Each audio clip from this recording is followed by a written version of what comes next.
দর্শক সমকাল লাইভে স্বাগত। এই মুহূর্তে রাজধানীর মহাখালী থেকে আপনাদের সঙ্গে যুক্ত হয়েছি, দেখানোর চেষ্টা করছি। আপনারা নিশ্চয়ই জানেন যে তিতুমির বিশ্ববিদ্যালয়ে রাষ্ট্রীয় স্বীকৃতির দাবিতে যে তিতুমির কলেজের যে শিক্ষার্থীদের যে আমরণ অনশন কর্মসূচি, সেটির কিন্তু তৃতীয় দিন চলছে। আজ তৃতীয় দিনে গড়িয়েছে তাদের যে এই আমরণ অনশন কর্মসূচি। এই মুহূর্তে এখনও কিন্তু তারা ক্যাম্পাসের যে মূল ফটকের ঠিক সামনে, মূল ফটকের সামনেই কিন্তু তাদের যে আমরণ অনশন কর্মসূচি সেটি কিন্তু চলমান রয়েছে। আপনাদের দেখানোর চেষ্টা করছি সেই দৃশ্য।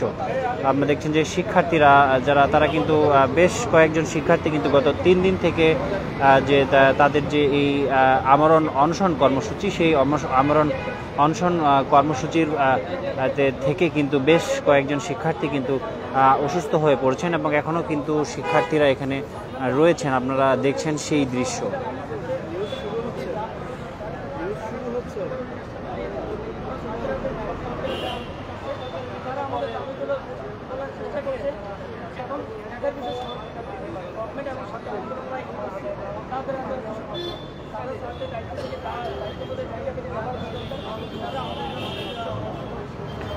দর্শক, আজকে কিন্তু তাদের যে আলটিমেটাম ছিল, যে তাদের যে 7 দফা দাবি ছিল, সেই 7 দফা দাবি কিন্তু আজকে বিকাল 4টা পর্যন্ত তাদের কিন্তু আলটিমেটাম দেওয়া ছিল। বিকাল 4টা পর্যন্ত তাদের যে আলটিমেটাম ছিল, সেই আলটিমেটামের মধ্যে যদি তাদের দাবিগুলো মেনে না নেওয়া হয়, এরপরই কিন্তু তারা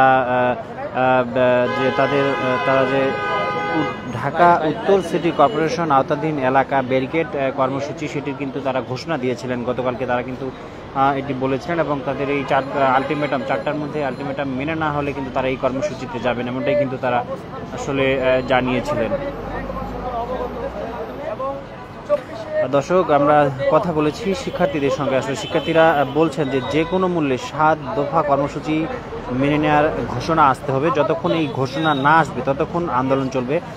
দর্শক, একটু যদি জানিয়ে রাখি যে তিতুমির যে তাদের যে আমরণ অনশন, যে 7 দফা দাবি নিয়ে তাদের এই আমরণ অনশন, সেই দাবিগুলো যদি একটু জানিয়ে রাখি যে তাদের প্রথম দাবি হলো তিতুমির বিশ্ববিদ্যালয়ে রাষ্ট্রীয় স্বীকৃতি দিয়ে বিশ্ববিদ্যালয় একাডেমিক ক্যালেন্ডার প্রকাশ করতে হবে এবং তাদের যে 2 নম্বর দাবি, তিতুমির বিশ্ববিদ্যালয় প্রশাসন গঠন করে 2024-25 সেশনের ভর্তি কার্যক্রম পরিচালনা করতে হবে। তাদের যে 3 নম্বর দাবিটি রয়েছে সেটি হলো শতভাগ শিক্ষার্থীর আবাসন ব্যবস্থা নিশ্চিতকরণ, নতুবা অনতিবিলম্বে শতভাগ শিক্ষার্থীর আবাসিক খরচ বহন করতে হবে। এটি হলো তাদের 3 নম্বর দাবি। এবং তাদের যে চতুর্থ দাবিটি হলো 2024-25 শিক্ষাবর্ষ থেকে আন্তর্জাতিক মানসম্পন্ন ন্যূনতম 2টি বিষয় অর্থাৎ আইন এবং জার্নালিজম বিষয়ে সংযোজন করতে হবে।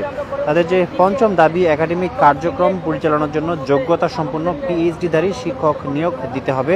এছাড়াও তাদের যে 6 নম্বর দাবিটি, শিক্ষার গুণগত মান শতভাগ বৃদ্ধির লক্ষ্যে আসন সংখ্যা সীমিত করতে হবে। এবং তাদের সর্বশেষ যে দাবিটি অর্থাৎ 7 নম্বর যে দাবিটি, আন্তর্জাতিক মানের গবেষণাগার বিনির্মাণের লক্ষ্যে জমি ও আর্থিক বরাদ্দ নিশ্চিতকরণ করতে হবে। দর্শক, আমরা দেখছেন সমকাল লাইভ এই মুহূর্তে মহাখালী থেকে আপনাদের দেখানোর চেষ্টা করছি। আমরা দেখছেন যে তিতুমির বিশ্ববিদ্যালয়ে রাষ্ট্রীয় স্বীকৃতির দাবি তথা তিতুমির কলেজকে বিশ্ববিদ্যালয়ে রূপান্তরের যে তাদের 1 দফা দাবি, সেই 1 দফা দাবিতেই কিন্তু শিক্ষার্থীদের যে আমরণ অনশন কর্মসূচি, সেই আমরণ অনশন কর্মসূচি কিন্তু আজকে তৃতীয় দিন চলছে।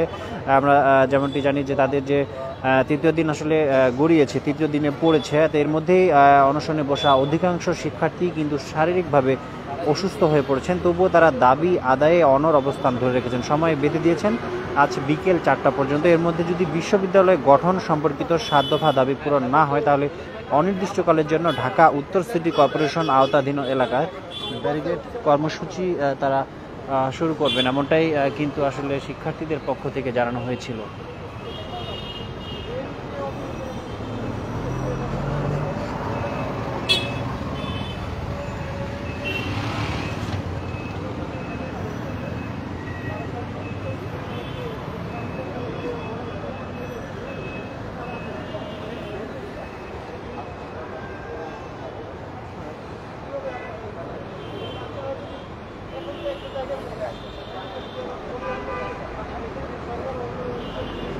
দর্শক, আজকে শিক্ষার্থীদের আমরণ অনশন কর্মসূচি কিন্তু ঠিক তিতুমির কলেজের যে মূল ফটক রয়েছে, মূল ফটকের সামনে কিন্তু চলছে এবং বিকাল 4টা পর্যন্ত তাদের যেটি তারা বলেছে যে বিকাল 4টা পর্যন্ত তাদের আলটিমেটাম দেওয়া আছে।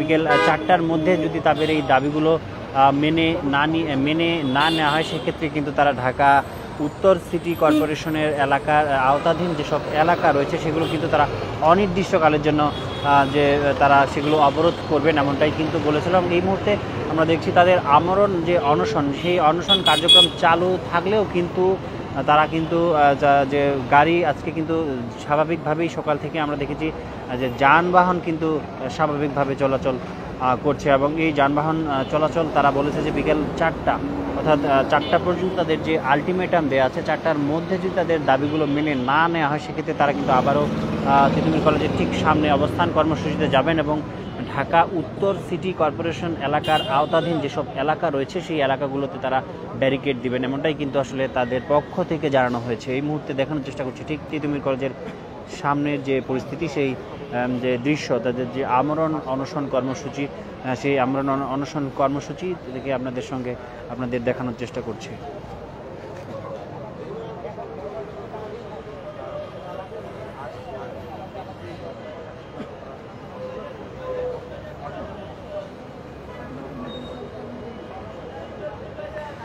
দর্শক, জানিয়ে রাখি, গতকাল রাত 11টায় সরকারি তিতুমির কলেজের শিক্ষার্থীদের সংগঠন তিতুমির ঐক্যের পক্ষ থেকে বিশ্ববিদ্যালয় ঘোষণার দাবিতে বিকেল 4টা পর্যন্ত সময় বেঁধে দেওয়ার কথা জানানো হয়। সংশ্লিষ্টরা জানান আজকে অর্থাৎ আজ বিকাল 4টার মধ্যে সরকারি তিতুমির কলেজকে স্বতন্ত্র বিশ্ববিদ্যালয় হিসেবে রাষ্ট্রীয় ঘোষণা দিতে হবে। এই সময়ের মধ্যে দাবি মেনে না নেওয়া হলে Barasat barricade two north city অর্থাৎ উত্তর সিটি কর্পোরেশন আওতাধীন এলাকার আওতাধীন যত এলাকা রয়েছেন সেই এলাকাগুলোতে তারা অবরোধ কর্মসূচি পালন করবেন, এমনটাই কিন্তু গতকাল রাত 11টায় যে তাদের যে তিতুমির কলেজের শিক্ষার্থীদের সংগঠন তিতুমির ঐক্য, এই সংগঠনের পক্ষ থেকে কিন্তু জানানো হয়েছে। তবে এই সময়ের মধ্যে যেটি জানানো হয়েছে যে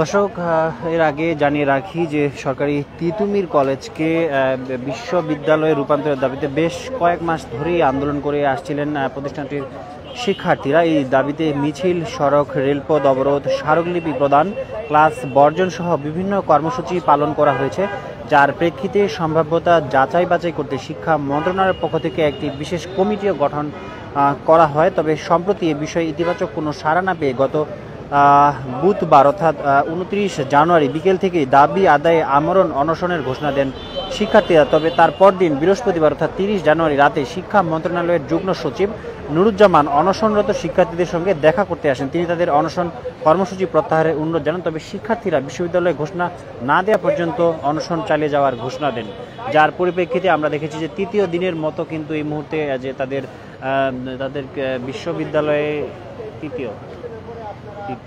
তৃতীয় দিনের মতো তাদের বিশ্ববিদ্যালয়ে রাষ্ট্রীয় স্বীকৃতির দাবিতে যে আমরণ অনশন কর্মসূচি সেটি কিন্তু চলমান রয়েছে।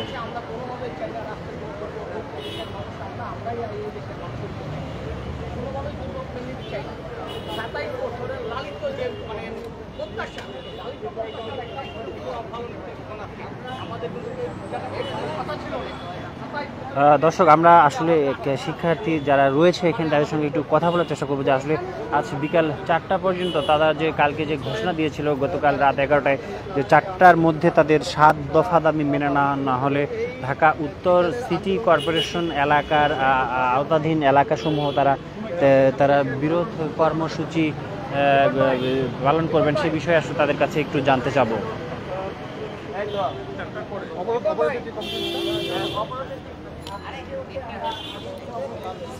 ভাই, একটু 4টা পর্যন্ত আলটিমেটাম দেওয়া আছে, এরপরে আসলে কি ধরনের কর্মসূচি আসতে পারে? যে আমাদের যে অনশন কর্মসূচিটি রয়েছে তারই প্রেক্ষিতে আমাদের 4টার পরবর্তীতে বারাসাত ব্যারিকেড কর্মসূচিটি রয়েছে, যেটি 4টা থেকে নর্থ সিটিতে অনুষ্ঠিত হবে। তো সেক্ষেত্রে যদি তারপরও আমাদের দাবি না আদায় করা হয়, অনির্দিষ্টকালের জন্য এই কর্মসূচিটি অব্যাহত থাকবে। মানে কি উত্তর সিটি কর্পোরেশন এলাকাধীন সব এলাকাতে কি আপনারা বিক্ষোভ করবেন? যতটুকু উত্তর সিটি বিস্তীর্ণ রয়েছে ততটুকু উত্তর সিটি ব্লকেট করে দেওয়া হবে। এক্ষেত্রে ঢাকা উত্তর সিটি অল টোটালটাই ব্যারিকেড করে দেওয়া হবে। কোন কোন এরিয়া? এক্ষেত্রে গুলশান, মহাখালী, বনানী থেকে শুরু করে উত্তর সিটিতে যতগুলো থানা পড়েছে, আমরা প্রয়োজন হলে সকল থানায় আমরা আমাদের অবস্থান কর্মসূচি গ্রহণ করব। দর্শক যেমনটি শুনছিলেন তাদের সঙ্গে আসলে কথা বলে যেমনটি জানতে পেরেছি, তারা বলছিলেন যে বিকাল 4টার মধ্যে যদি তাদের 7 দফা দাবি মেনে না নেওয়া হয়, সেক্ষেত্রে তারা ঢাকা উত্তর সিটি কর্পোরেশনের এলাকার আওতাধীন যে সকল এলাকা, যে সকল জায়গা রয়েছেন, সে সকল জায়গায় তারা বলছেন যে প্রয়োজনে উত্তর সিটি কর্পোরেশনের সব থানাতেই তারা ব্যারিকেড দিয়ে তারা অবরোধ কর্মসূচি তারা শুরু করবেন, এমনটাই কিন্তু তারা যে শিক্ষার্থীরা তারা কিন্তু বলছিলেন।